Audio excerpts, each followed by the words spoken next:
Please like and subscribe. Please like and subscribe మర్చిపోకండి. బెదిరిస్తున్నావా? వార్నింగా? ఏంటి పని? నా ప్రపంచం నా అక్కే. తన కోసం నేను ఎన్ని మెట్లైనా దిగొస్తాను.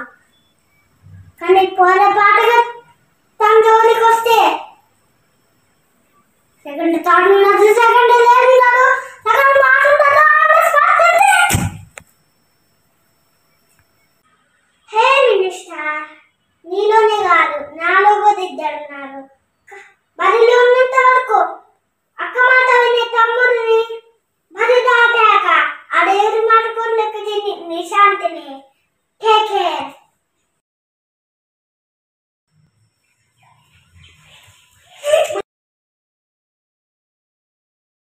మొన్న ఏమేమో మాట్లాడినావు, ఇప్పుడెందుకు నన్ను కొట్టడానికి వస్తున్నావు? సర్లే, ఏదైనా అనుకుంటా, అన్ని జరుగుతాయి. Please like and subscribe. Please like and subscribe మర్చిపోకండి.